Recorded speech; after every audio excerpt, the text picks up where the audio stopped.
Et l'échange, c'est d'ailleurs en général le seul moyen de finir les albums, sauf si on est très riche et qu'on achète des boîtes complètes de stickers. Ah, depuis les années 60, les étiquettes Panini sont synonymes de collection d'images. Et en cette période de l'Eurofoot, c'est vrai qu'on échange surtout des images de joueurs, d'équipes de football, ce qui fait la joie des enfants. Et pas seulement, hein. Certains adultes continuent à collectionner les images et les albums. À ce stade-là, c'est donc une passion plus qu'un jeu. Nous avons d'ailleurs rencontré un de ces passionnés qui consacre tout son temps, vous allez le voir, à ces petites étiquettes. Et c'est du sérieux, Sabrine Zorman. Et alors tu les mets, tu sais, hein, par unité, par dizaine, par cent. Regarde par exemple, on a le 12 ici. Hein. Tu vois ?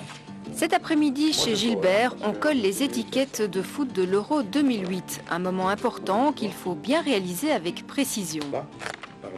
Donc maintenant on commence avec le 193. Et comme ça on avance jusqu'à ce que les albums soient complets. Hein. Donc, dans l'ensemble, en général, je les colle toujours bien. En général, oui. Elles sont vraiment bien dans le cadre. Il y a un truc pour les coller, voilà.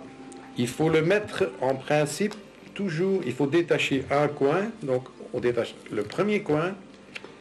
On met le coin tout à fait dans le bas ici. Et on lâche. Voilà. Alors, on pense toujours que c'est les enfants qui font la collection, mais il y a quand même beaucoup d'adultes. Nous sommes des grands enfants, nous. Hein. Nous sommes des grands enfants, hein. Donc on fait partie des enfants parce qu'on fait ça. On est tellement concentré qu'on ne pense plus à rien. Et on aime bien, mais il faut bien aimer pour le faire. Hein. Bon, maintenant il est prêt. Alors je vais le remettre dans ma collection et puis je continue à travailler, hein, parce que j'ai pas que ça à faire. Okay, hein. Ça va ? Gilbert est un collectionneur de longue date. Il y a quelques années, il avait près de 700 albums. Aujourd'hui, il a réduit le nombre à une centaine. Plusieurs albums datent des années 70. Alors pourquoi vous avez commencé ces collections ? Ben parce que j'ai toujours été amoureux du football, hein, depuis mes 15 ans.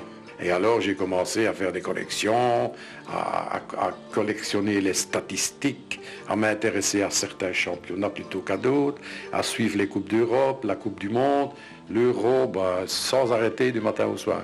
Chaque année, il y a toujours des albums qui paraissent, donc il y a toujours du travail à faire. Gilbert est en contact avec le monde entier pour vendre, échanger et s'informer. C'est en fait par relation. Alors il y a quelqu'un qui va dire, ben, demande un peu à Gilbert Roussel, là en Belgique, parce que lui il a beaucoup d'images, il a beaucoup de correspondants, peut-être qu'il pourra t'aider. Automatiquement, le gars il m'envoie un message, et il me dit, bon, j'aurais besoin de ces 3 images-là. Moi je regarde si je les ai, je lui dis, par exemple, je ne les ai pas, mais si tu veux, je peux les chercher. Résultat, moi je m'adresse à d'autres personnes, et comme ça fait une chaîne, et alors finalement on trouve les images, et le gars il est content. Moi j'ai des correspondants presque dans tous les pays. Par exemple, celui-là, il est de Lima, au Pérou. Donc, c'est un gars qui m'a demandé pour acheter de mes albums. Alors, votre collection vaut beaucoup d'argent, en fin de compte ? Elle a quand même été estimée dans le temps à 200, 300, 400 000 francs belges, dans le temps. Parce que quand on voit les prix des albums maintenant, bon, chaque album, il n'y a pas d'album en dessous de 25 €. Ça, c'est le prix minimum. Et les albums peuvent atteindre, comme je vous ai dit, disons jusqu'à 2000 €. Que représente en fait cette passion dans votre vie ? Ben, en dehors de la passion que j'ai pour ma femme, ben, elle représente tout. Hein. Non, non, moi je ne suis pas me passer de ça. Non, c'est pas possible. Je n'ai pas d'autres vices, disons, hein, avec des guillemets là.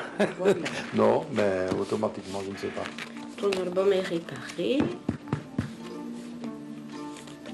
Encore une fois, c'est un travail d'artiste. Hein, c'est super ça. C'est super ça. Et c'est en 1961 que Giuseppe et Benito Panini, marchands de journaux à Modène, ont eu l'idée de vendre des images de footballeurs à collectionner et à coller dans un album appelé Calciatori, les footballeurs en italien. C'est la première fois que des images quittaient l'emballage d'une tablette de chocolat pour devenir un produit à part entière. La suite, on la connaît. En 2004, juste pour l'exemple, eh bien, le chiffre d'affaires du groupe Panini était de 363 millions d'euros, répartis sur 10 pays et avec près de 600 salariés quand même.